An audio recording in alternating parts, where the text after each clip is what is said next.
Hello and welcome. Thank you for joining us today for the complimentary ICMI webinar, Customer Engagement, the Agent's Value to the Multi-Channel Contact Center, sponsored by USAN. I'm Erica Strother, Community Specialist at ICMI, and I'll be your moderator for today's presentation. Before we begin, let's take care of a few housekeeping items. First, make sure you disable your pop-up blocker if it's turned on. You will notice there are several icons at the bottom of the console window. The first allows you to see the presentation slides, so make sure this one is maximized. Next is the Q&A icon. We will be hosting a live Q&A throughout this webinar, and you can participate by asking questions at any time during the presentation. All you have to do is type your question into that window and then click Submit. We will also be conducting a couple of polls during this presentation, and we encourage your participation. This webinar is meant to be interactive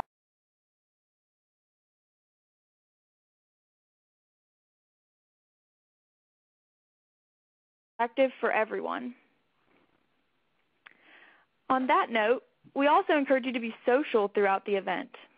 You can access your Twitter, LinkedIn, or Facebook account directly through this console.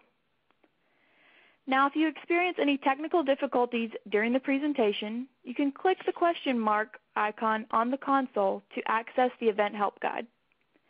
Clicking on the other icons will give you access to speaker bios, more information about our sponsor USAN, as well as information about upcoming ICMI events. And you can also download a version of today's presentation in PDF form. Now, it is my pleasure to present to you today's speakers. Speaking for ICMI is ICMI's Content Director, Sarah Steely-Reed. Sarah frequently speaks on customer support and emerging channels at national events and through webinars. Speaking for USAN is Ian Hunter. Ian is the Principal Architect for Emerging Channels at USAN. A longtime veteran in the contact center industry, Ian has served in a number of consulting and professional services roles for contact center technology companies.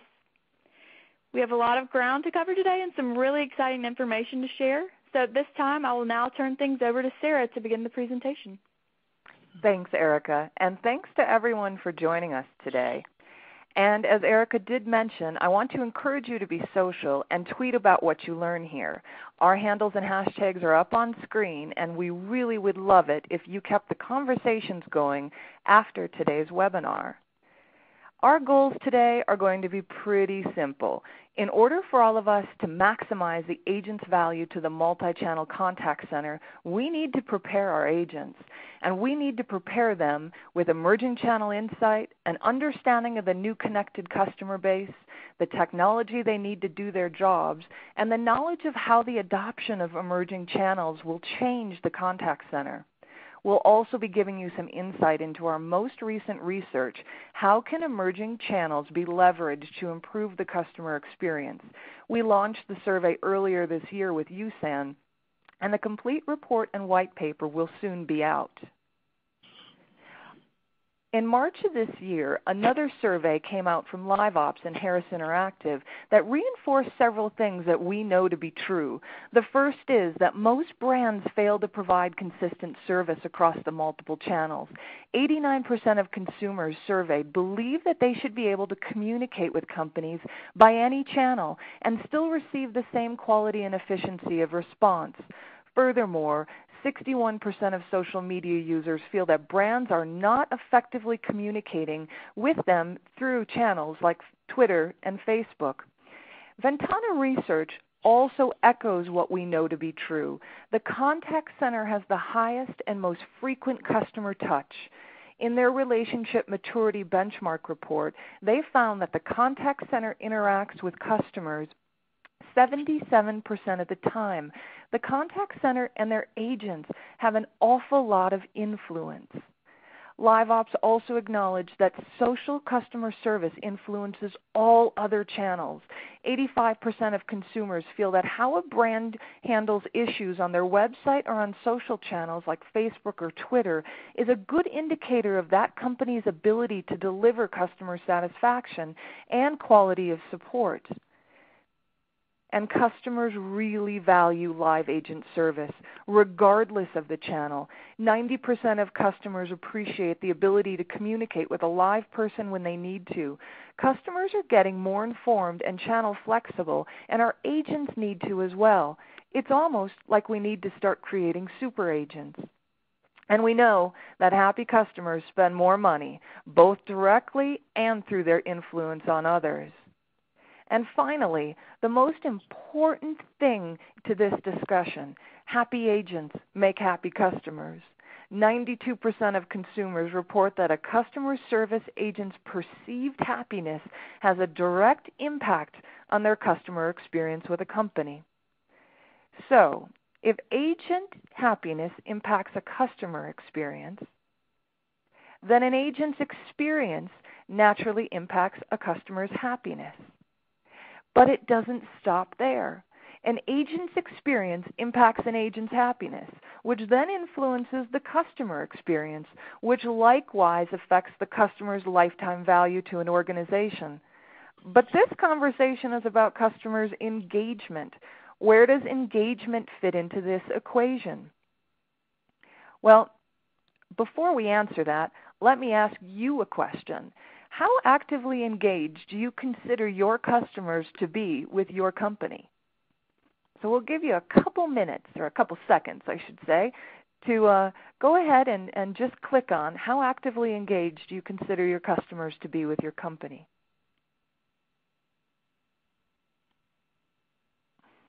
All right, let's take a look. As suspected, moderately engaged. And that's the same thing that we found in our research. This audience is saying 74% of you are saying that your customers are moderately engaged with you. And we saw very similar results. In fact, about 68% came out in our research.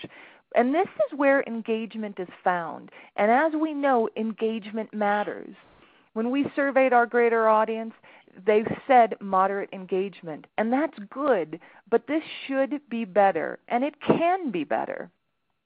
And that's where the agent comes in. The agent is the key to differentiation. In our world where products and services are more commoditized and brand loyalty is waning, engagement becomes all about the agent. So let's start back at the beginning, the agent experience. And that is comprised of many, many things, including customers, channels, and changes. And that's the meat of what we're going to get into. Today's contact center is already multi-channel, so we all need to acknowledge that. Not surprisingly, most of our survey respondents reported that they are supporting the traditional channels of phone and email. Web inquiries are also a strong channel, along with IVR, offline, social, knowledge, chat, and mobile, all reporting actually healthy numbers. The point is that multi-channel is already here. Now let's take another quick poll. On average, how many applications do your agents use to manage a customer interaction? So go ahead and click on how many applications your agents use. All right, let's take a look at the results.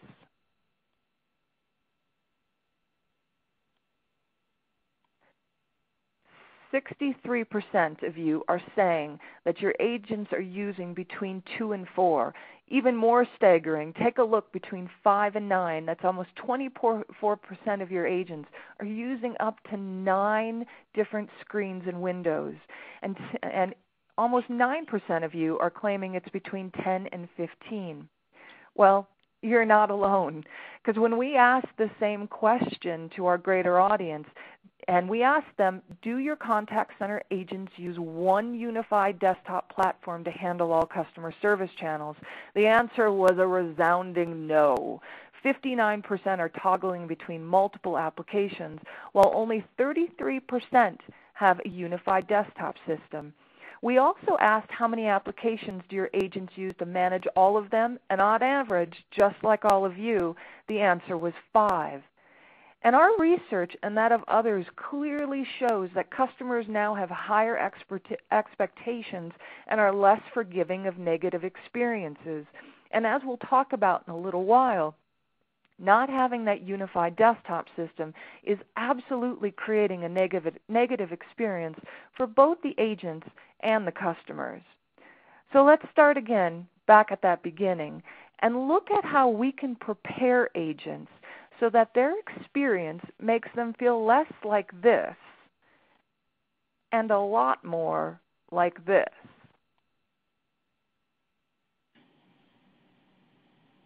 The first way we can better prepare our agents is through emerging channel insight. It's important for agents to understand how and where customers want to access their support. Let's take a look at the mobile landscape. Mobile internet usage is ramping up substantially faster than desktop internet usage ever did. Analysts predict that by the year 2014, more people will be accessing the internet over mobile devices than through desktops. And our customers are certainly mobile, and it's important for our agents to understand this. At the end of last year, 6.8 billion people worldwide had a mobile device, and 321 million of them were in the U.S. More than half of all of these U.S. subscribers use a smartphone, and 2 out of 3 mobile buyers are leaning that way.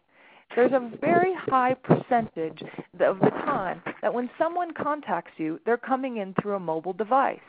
And mobile users are doing things on their cell phone that require a lot of customer service. They're banking, shopping, traveling, looking for restaurants, and managing their utilities. Your customers are probably using mobile to access your product or service, even if you aren't formally supporting them. And your customers are equally as social as they are mobile. Facebook just released their 2013 Q1 financials in late May, and the biggest increase continues to be in the number of mobile Facebook users. Facebook reported that 751 people accessed their account over their phone, and Twitter reports that 60% of their users tweet while on the go. And contact centers are now understanding the value of social as a true customer service channel. In our recent survey, 67% of participants said that social was a necessary channel, and over 50% say that it is a competitive differentiator and say that it improves the overall customer experience. Yet less than half of contact centers report actually offering social as a formal channel. And the disparity with mobile is even greater.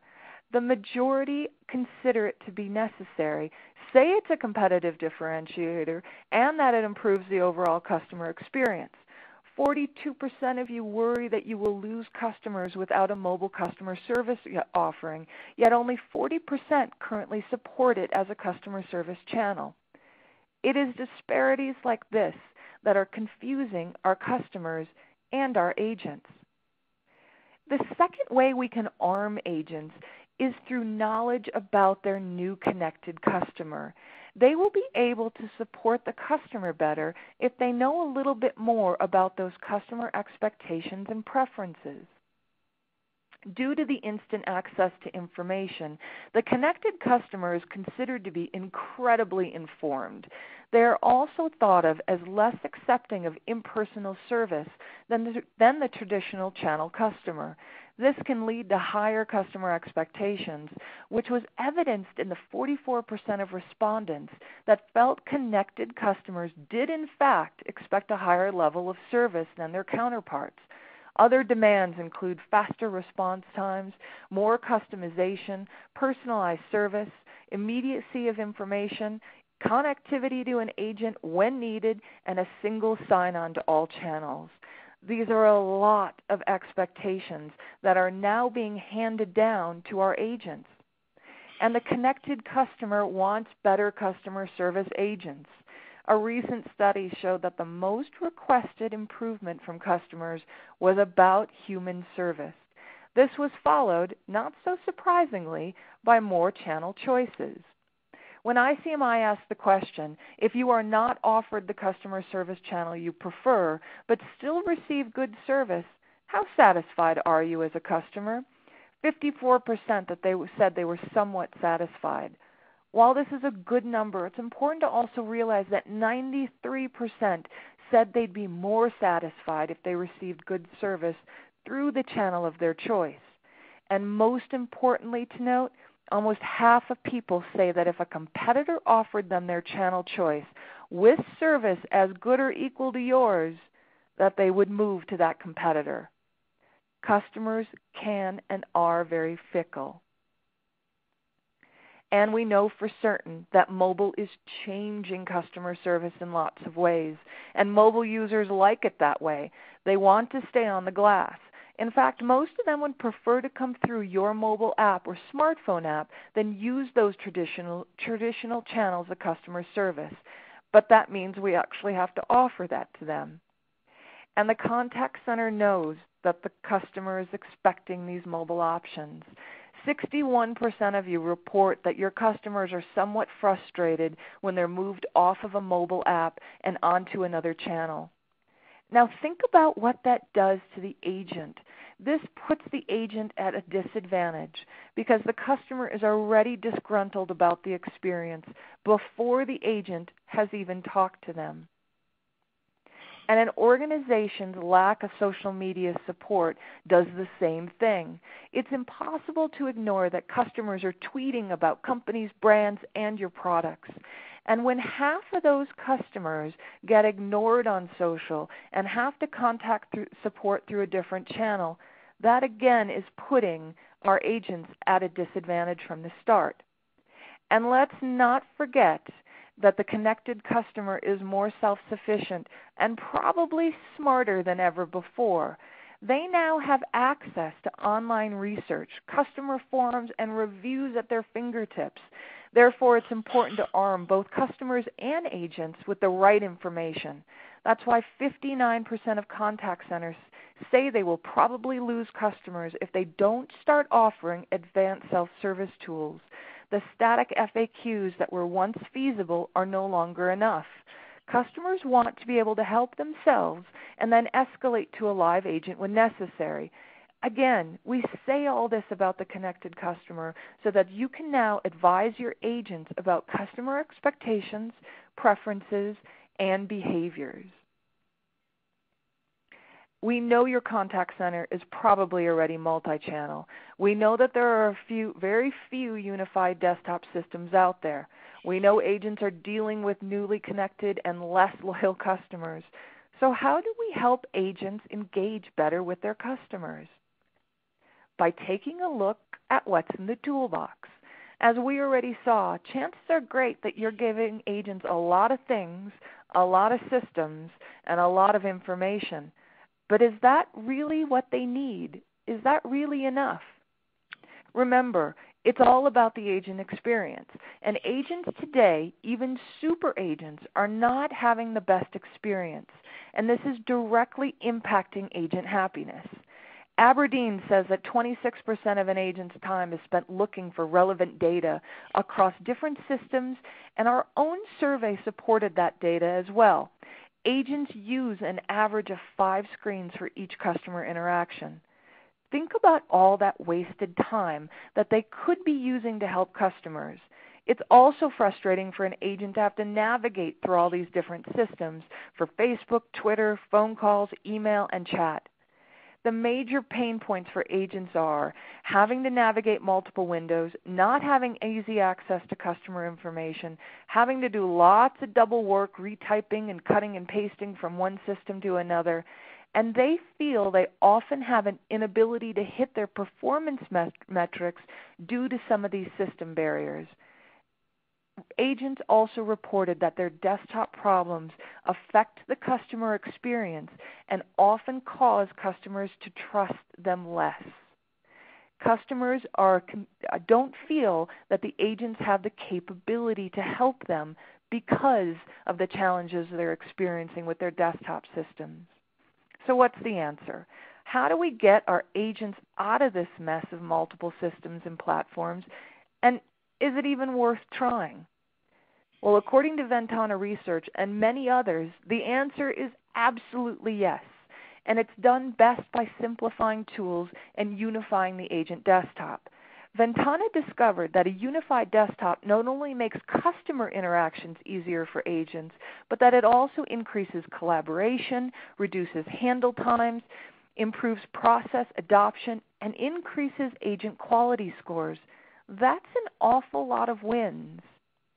And contact centers are eager for all of these things and recognize the power of that unified desktop.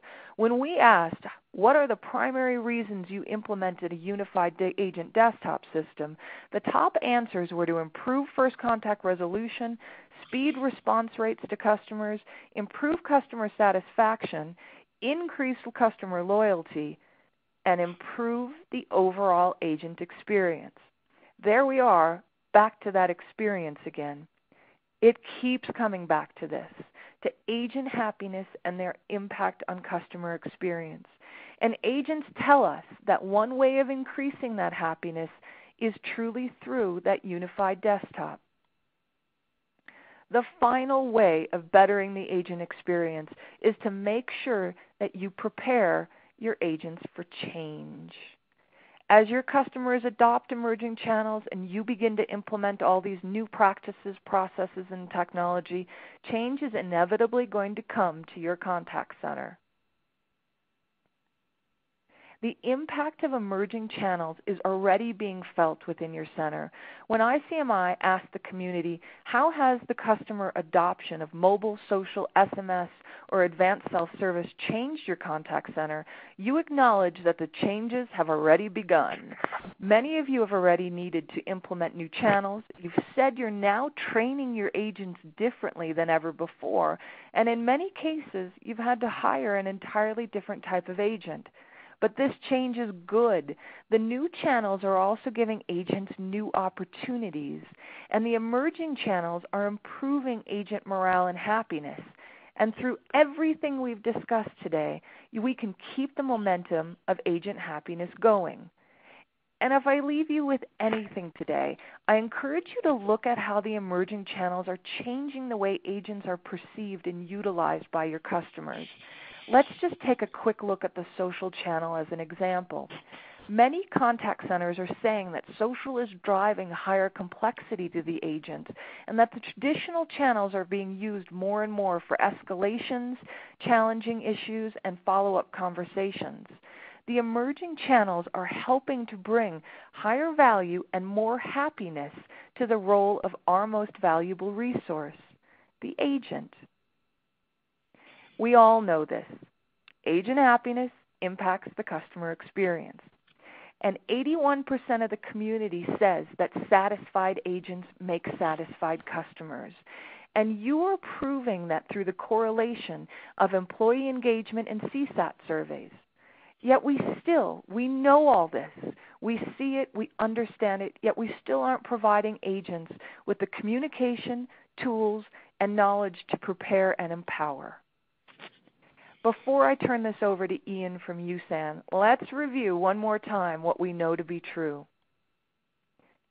An agent's experience impacts an agent's happiness, which then influences the customer experience, which likewise affects the customer's lifetime value to an organization.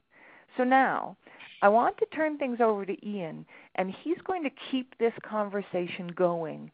He's going to help us better understand the ways that how an agent's influence that very, very important thing, that customer engagement. Ian? Thanks, Sarah. That was a lot of great information. I think that's going to take a while to sink in. I'm going to definitely want to review what your presentation was and kind of let all the details soak in. But there was lots of numbers in there. And speaking of numbers, I'm going to start with an equation that should sound familiar to everybody by now based on what you were saying. And that is that agent satisfaction equals customer satisfaction. But conversely, customer dissatisfaction increases agent frustration. So it kind of goes both ways. When we reach an agent who has all the tools and the training to help us and is working in an environment that properly motivates and incentivizes them, that agent feels empowered and confident, and that colors the whole experience for both the agent and the customer in a really significant way. In the same way, when we interact with an agent who's obviously frustrated with either our request or their inability to provide service, that also determines what we take away from the experience. Very much a two-way street. So companies need to drive satisfaction from the agent side while simultaneously reducing customer dissatisfaction from the process and technology side. So who's driving the satisfaction or dissatisfaction in your environment, listeners? Is it your agents or your customers? One thing we've learned from the research is that you have a twofold challenge. First, give your customers what they want, and at the same time, give your agents what they need. Let's focus first on giving your customers what they want as a starting point. As the trend continues, more and more people select new, more convenient, at least for them, methods for interacting with your company. Mobile apps, social media, expanded self-service are all things that we're hearing are in very common demand, as Sarah pointed out, with a lot of research to back it up. It's easy to see why, too.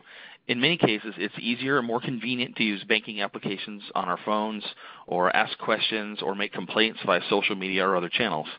Sometimes we'd like to get our needs met without having to wait in a queue or explain our situation over and over to call center agents. For example, are identification and authentication rules standardized across all your channels, or does the customer have a radically different experience depending on how they choose to contact you? If I reach out from a known device, like my home phone or my cell phone or registered browser or smartphone app, do I have to go through the whole process of specifying who I am by entering my account number or full login, or do you greet me and simply confirm my identity, what's the last 4 digits of my social security number or zip code or what have you? Are the rules different if I reach an agent for a balance request compared to if I use my smartphone? Sometimes that makes sense to do, but it should be an intentional decision on your part, not because the systems are different and don't cooperate. And what about branding? Are you outsourcing different channels to different providers that handle your corporate identity differently? Are you having different internal groups perhaps handle each channel to the point where the user experience and overall look and feel is completely different in some cases? These are all significant challenges since different groups within an organization operate differently with different ways of doing things and different limitations.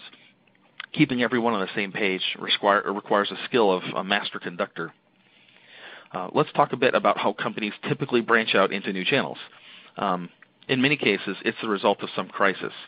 Necessity truly is the mother of invention. So when you have to do something, you do the best you can to quickly come up with a solution, and you tend to improve over time only as the opportunity arises rather than planning for change.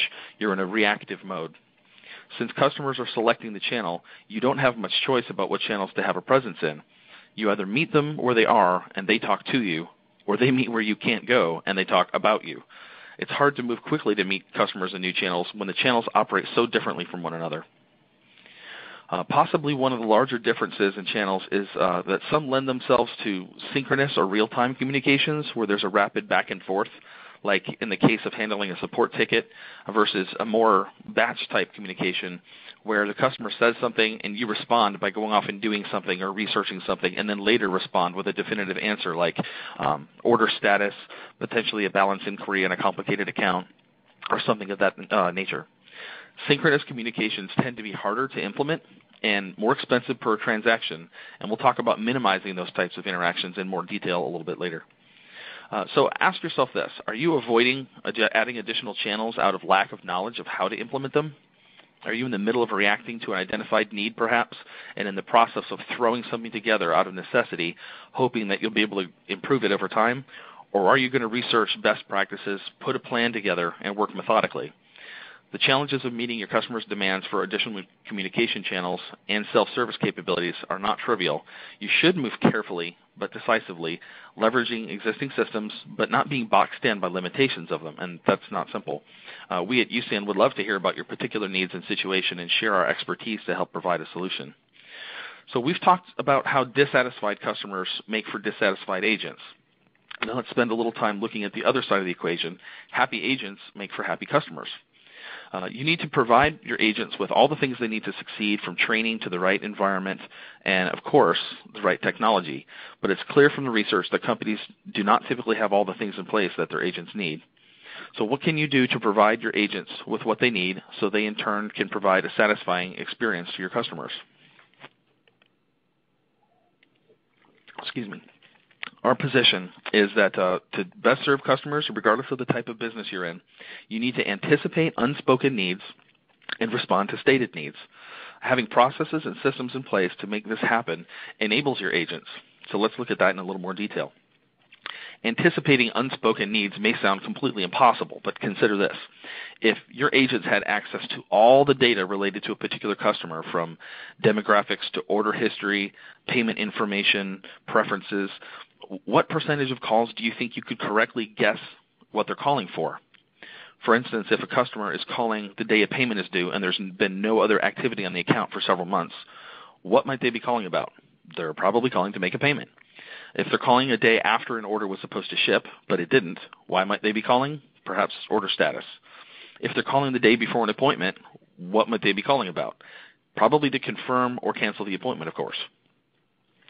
So we'll look at an example of how the end customer experience of a transaction, as well as the efficiency of an agent handling the transaction, can be significantly influenced by your ability to anticipate an unspoken need. Imagine calling about a backordered item. You call the company's nationwide number, and using your caller ID, their IVR greets you by name, but has you confirm your identity. And the options in the IVR are dynamically changed so that you're first asked if you have a question about a backorder. Of course, you say yes, and when you're connected to the agent, they don't waste your time asking who you are or why you're calling, but immediately start tracking down when the item would be available, or maybe if there's a similar item that might be a logical substitute. So would that affect your attitude as a customer? Of course, anticipating unspoken needs is a great way to improve Net Promoter Score. It could easily take 15 seconds to a minute just to identify a caller and ask why they're calling, and in many cases, they've already told you, or at least the IVR, what they need. This delay and repetition increases dissatisfaction on the customer side, leading to frustration on the agent side and costing you more in terms of labor and efficiency. So some advice we have is to test your systems, then trust your systems. For example, if you do have ANI lookup available, verify that it's working correctly and change your workflows to account for that. Rely on it. There's no reason to ask a caller, with whom am I speaking, after they've entered their account number and a PIN, or if they've been identified by ANI and their identity confirmed. How much time could you shave off calls in a month by allowing your agents to fully trust that screen pop and start off the call with, well, Mr. Smith, thanks for being a loyal customer. I see you have a billing question. What specifically can I help you with today? Instead of, with whom am I speaking? What is your call in regard to? What's your account number? And all these things that take up so much time on the front end of a call. So do you anticipate customers' needs and fast track them toward the services they require? That can happen across any channel. When your customers express a need or interest, do you tailor that experience around their expressed desire, or do they have to go through the same process regardless of what they've already told you or what you know about them? Another thing that I think Sarah alluded to is that an organization should step up and guide their customer into the most effective channel for a particular problem at hand, rather than letting the customer continue to maybe bang their heads against the wall, chasing down a particular issue that could be handled better. Often we find intentionally moving a transaction from a synchronous or real-time channel to an asynchronous or batch-type channel where it's appropriate can result in not only better service, but much higher efficiency and even streamlined agent scheduling. If you're calling about a complex product question or billing problem, would you rather sit on hold while the agent goes and researches the situation, or would you rather have them look into it and contact you later? Assuming you had confidence in the company because of the excellent service you've had in the past, you probably welcome the idea of getting that time back. Obviously, certain types of interactions don't lend themselves to this, but handling the cases that do properly can make a big impact on your customers.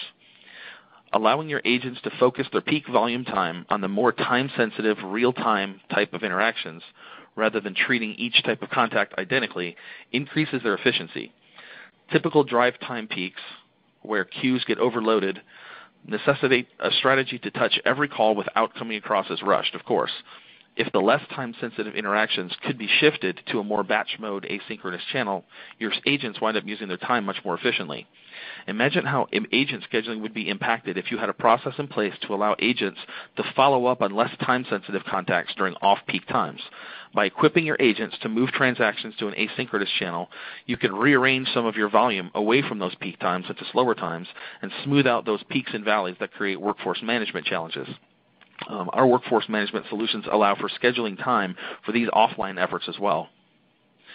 The ability to simplify the agent interface and to provide consistent interface across different types of transactions and interactions reduces frustration and leads to agent confidence and even job satisfaction, reducing turnover and improving the resulting customer experience.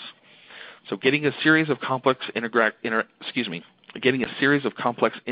right, or building a customized agent interface are hard things to do, and they take time.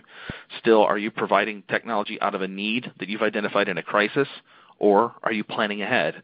And if you're planning ahead, taking your time and methodically doing it, can you do that quickly enough? Again, at USAN, we would love to come and work alongside you to leverage our depth of experience in the integration world, as well as our focus on bringing technology to bear on improving the experience of not only the customer, but the agent as well, enabling excellent service across multiple channels. Great. Thank you, Ian. I'm seeing a lot of questions popping up in the Q&A box. So let's get to some of the audience questions. I just want to mention that we do have a lot of good questions coming in. So if for some reason we don't get to your question today, don't worry.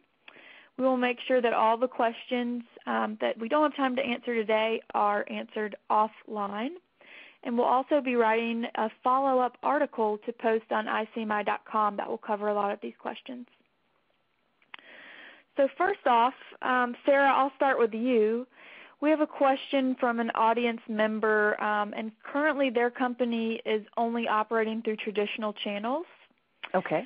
And they're wondering, what emerging channels do you see as the most critical for a company to be able to respond to, and which would you recommend implementing first?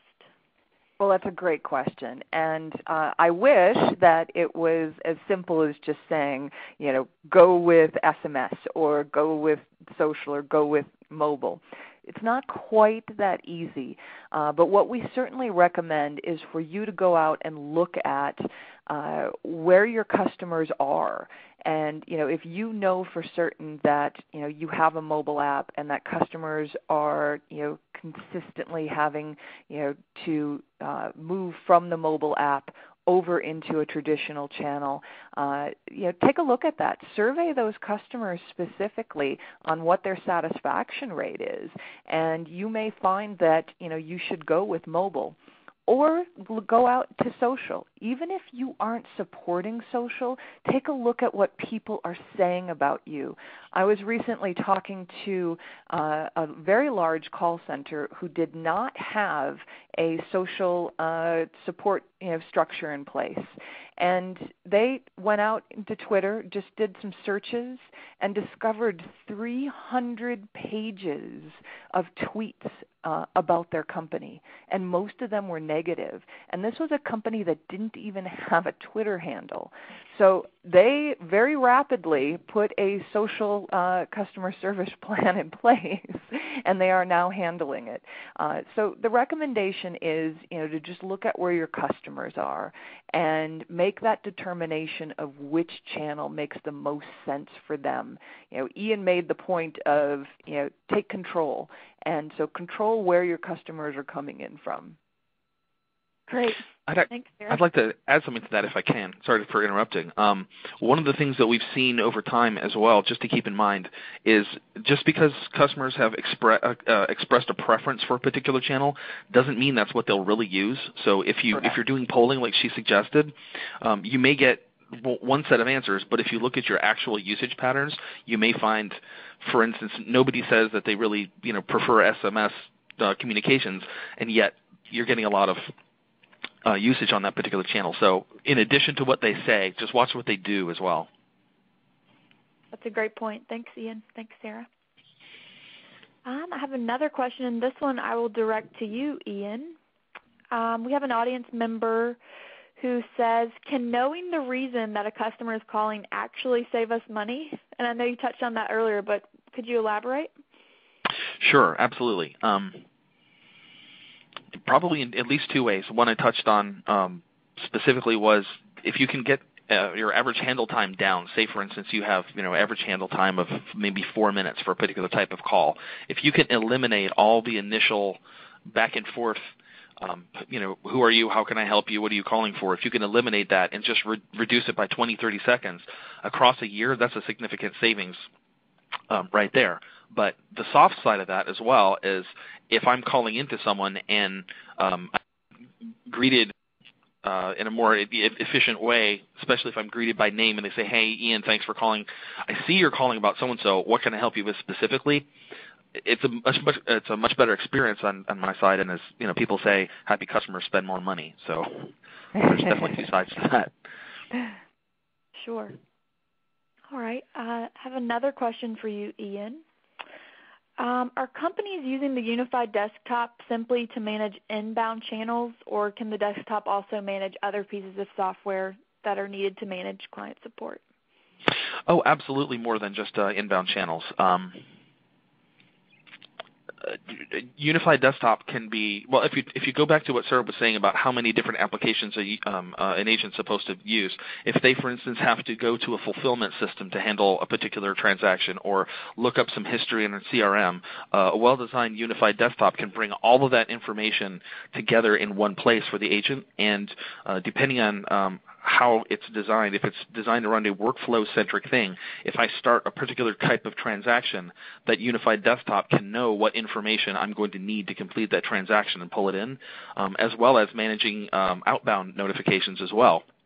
For instance, if someone calls in to make a payment, it's very, very common that they'll turn right back around and call into the agent to confirm that the payment was made, or call back in the next day to see if it's cleared, where with the right kind of system, an agent could say, well, thank you for making your payment. I'd like to send you a confirmation number when that payment is posted as well with your new balance. Can I send that to your mobile number? And obviously everyone has their own terms and conditions around mobile messaging, but just having that capability built into a unified desktop can eliminate some of those callbacks, and that's a huge impact. Sure. Great. Thank you. Here's a great question that just came in, and I'll open it up to both of you guys. But how do you show the ROI of emerging channels to your leadership team? This person in particular says that they're having difficulty with chat and getting buy-in for the chat channel. Well, this is Ian. I'll take it first, I guess.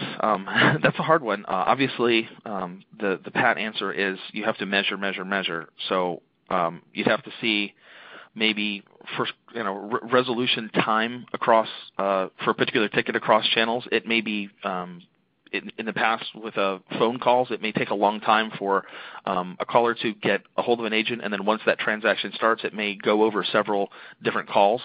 So you could measure the amount of time taken to resolve a particular issue and see if it's smaller when the other channels, specifically chat, are brought in. And obviously, you could poll the customers to see.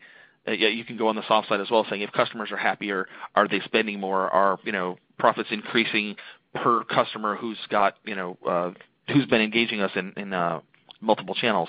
So the tricky part on the front end is measure everything really, really well. Measure who's using chat, how often they're using it, and compare their transaction history, be that purchases or support tickets over time. And you just got to watch that. So you've got to measure it before you start so that you have something to prove afterward to compare against. And Ian's absolutely correct. Start with that baseline and take a look at all of your channels and your metrics. And I highly suggest that you segment out your CSAT based on channel. You should be looking at your entire customer experience and look at those numbers in its entirety, but then break it out by channel. And you might see that, even though chat is perhaps the handle time is 60 seconds longer than it is on a phone call. You might see that, but you may also be able to prove by doing some segmentation that the CSAT is 5% higher. and that along with that CSAT, you're able to correlate that to your customer loyalty, to your retention numbers, and that overall is going to help, obviously, the bottom line in the long term. So just as Ian was describing, it's all about the measurement. We really encourage people not to focus so much on the emerging channels actually having a decrease in volume or deflecting that volume. That really shouldn't be the purpose of implementing one of these emerging channels. It should be about improving that customer experience and improving the response time to the customer. If you can get to a customer faster and better and hit that first contact resolution, that's where you're going to find that ROI. That's where the cost savings is going to be, and that's where the customer satisfaction is going to be. Great answer. Here's another interesting one that I'll open up to both of you guys as well. To what extent do you envision channel blending, both in terms of skills in one agent and in terms of activity throughout the day? It's a fantastic question, and I would say that channel, and Ian, you may disagree with me, but I'm going to say that channel blending from a skill standpoint should be happening immediately, particularly with the unified desktop systems that are out there. It shouldn't matter to an agent, what channel a customer is coming in. They shouldn't care if it's coming in through Facebook, through Twitter, whether it's a phone call or chat. They should be able to handle that customer from any channel, because that's partly where you're going to get that consistency in customer experience. And that's certainly, from all of the research that we've been doing, we see that as a big issue out there right now, is that customers feel they get such a different experience if they're coming in from one channel to another. So by blending that, you're going to really eliminate that. Now, from an agent activity, and I'm sure Ian can address this a little bit more from the workforce standpoint, but certainly that has a lot to do with scheduling. And so just like you schedule, any one, of your channels, you have to look at what those volume patterns look like across the board. And certainly, we believe that you should be able to schedule an agent and all those activities throughout the day. Ooh, I have so much to say about this. So first off, I not only agree with you, but I'm going to take it a step further and say that not only should agents be able to immediately start using those alternate channels, they should be able to shift a particular transaction from channel to channel. So I gave the really simple example of someone who's starting to do a payment online, and when we want to take that notification back out to them and have that handled in an automated fashion via email or SMS, or if the customer has the preference to send them a Facebook message, whatever they want to do, have that agent have the capability of switching midstream. And on the workforce side, there was something I wanted to say about that. There are workforce systems that not only allow for scheduling of different types of channeled work, you can actually feed historical data from, for instance, the chat or email system into the forecasting algorithms for the more advanced workforce management systems, and ours does support that. So not only does it count for it, but you can actually get real, accurate historical data that's considered as part of that scheduling activity. Great, and I absolutely agree with you on the standpoint of agents being able to move between multiple channels within a same interaction. And that, again, is where we're going to, from the contact center side, be able to start taking a little bit more of that control back and directing customers into the channel that makes the most sense. And just like you described, just because someone wants to come in through Twitter and talk to you, that's probably, that may not be the best way to actually handle their issue.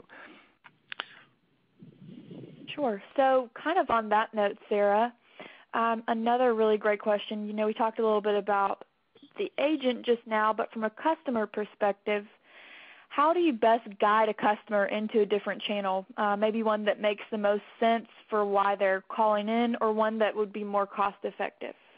Well, there's a couple different ways to do that. One is certainly in how you present those particular channels, to a customer. We very much suggest, whether it's on your website, or within your mobile app, for example, that you have the customer sort of describe what it is that they're looking for. So if they say, hey, I've got a billing question, well, billing, probably I can handle that, through a couple different means, through the mobile app itself, through self-help, go in those directions first. But if they've got, a highly technical issue, you're probably going to want to send them through a live agent right off the bat. That's going to keep that customer from being frustrated or going through, multiple channels and, to get to you. So it's how you present that information, and then it's also in education to the customer. So if they have come to you, for example, onto Facebook, you can educate them very, very gracefully and just say, here's the answer to that question.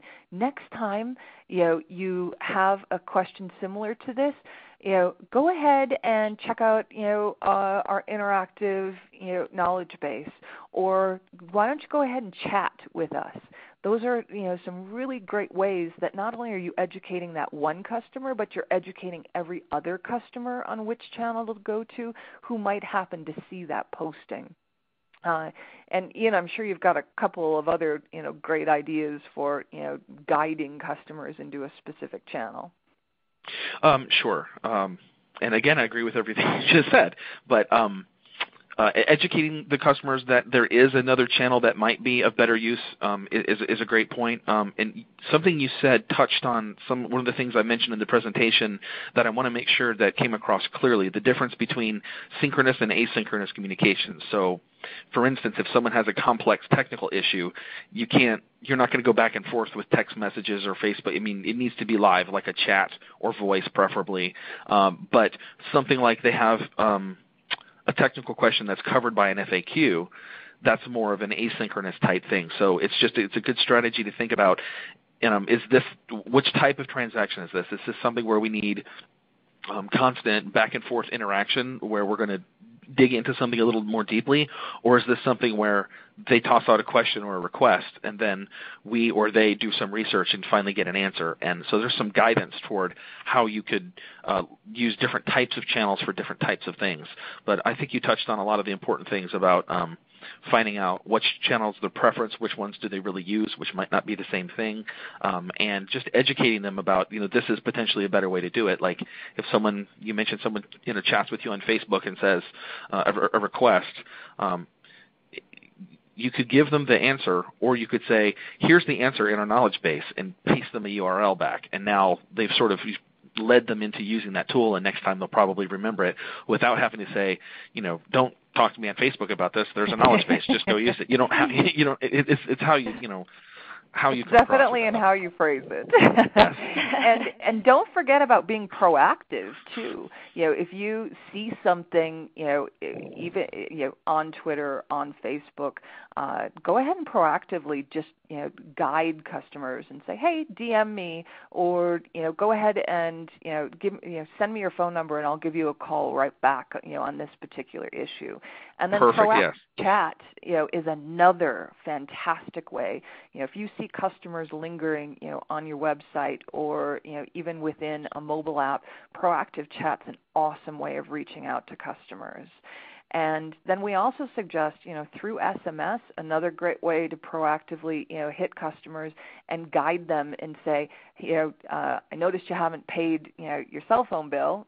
Verizon does this to me all the time. And, I noticed you haven't paid us yet, so why don't you go ahead and log on? And if you have any questions, go ahead and, give us a call. Right on the heels of that, that's such a perfect example of one multi-channel transaction. I think some statistics that I've read recently say that over 50% of web access is now done from a mobile device. Yep. So, for instance, if you were to send someone an SMS to say, hey, there's an issue with your bill, please log in here, and they click the link in the SMS, now they've brought up either the mobile app or a website on their mobile device where they can handle that right there, where SMS is probably not an appropriate payment channel, but you've just mixed those two channels in one interaction, and it's so convenient for people. That's a great point and a great example. We have some great questions and some great answers going on, and we have several more to get to, so I'll see if we have time for one or two more. And okay. We'll be brief. No, you guys are great. This is a great conversation. Ian, we just had a question that come in, and that came in for you. It says, at what rate are emerging communication channels being added from a technology perspective, and how can we even keep up? Oh, good grief! That's a loaded question. It is way too fast. Obviously, I mean, if you have young people in the house, they start, hey, have you seen this new app? Have you seen this new app from, Facebook location tracking to Foursquare to, Twitter? What's the next thing? And they keep popping up. So it's way faster than a company could handle that if they were using your typical siloed approach where, okay, now we're going to start an initiative for this particular social media instance, and we're going to spin up a group, and they're going to do feasibility studies and learn about best practices, and now we're going to start building something. Well, you probably missed the opportunity already. They might not be using it anymore. So our recommendation is to try to develop, this is a little technical, but an adapter-based system where you have one concept of like a synchronous social media interaction, and you have an adapter that plugs into the different providers' APIs. So, for instance, you could have a social media chat adapter. Then all you have to do is build an adapter for that for Facebook or for Twitter, and you just need to worry about the functionality that's required to do that chat back and forth. So you can quickly join a new channel and enable that for communications. That's unified. Again, we're talking about the unified desktop that gives gives agents opportunity to use this additional new channel without necessarily having to come up with a complete strategy for how to roll that out within marketing efforts as well. So my answer is very technical, and it's by having adapter patterns. And I'm going to go from it perhaps from a little less of a technical aspect. And it's, unfortunately or fortunately in the contact center, we have to be paying attention more than ever before. We've got to be, just watching and learning from each other. And that's why I think, webinars like this and, all the great knowledge that's presently out there, people are talking about what's coming next. Video is such a big hot thing that's, on the horizon. But just because people are talking about it doesn't mean you have to rush out and implement it. Organizations like ICMI, we try really hard to present, all the facts and all the figures and all the best practices around these new channels so that we can help you actually go about implementing them. And, we have a mobile report that's out right now, and we are going to, we're republishing it, and it'll have best practices and training tips so that organizations know how to do that. And likewise, with the research that's going to come out in the next few weeks from USAN, we'll be doing the same thing. We'll talk about these emerging channels, and we'll give the community some really good best practices and ways that they can actually go about implementing and training and putting these into their contact centers. So, we certainly want to go about it from the technical standpoint, but we also want you to have, that tangible operational insight on how to just implement them in your centers. Great. I think that's a good place for us to stop today. Unfortunately, I think that's all the time we have. Thank you, Ian and Sarah, for an awesome discussion today. We still got a lot of great questions coming in, and if we didn't get to answer your question, don't worry. As I mentioned earlier, we will follow up with an article on ICMI.com and answer all the questions that are left in the queue. In the meantime, if you think of other questions, you can feel free to send them to me. My email address is estrother, STROTHER, @ICMI.com, or you can always reach out to us on Twitter. And also, just a reminder, you can download a PDF version of the slides through the console shortly after we end this presentation.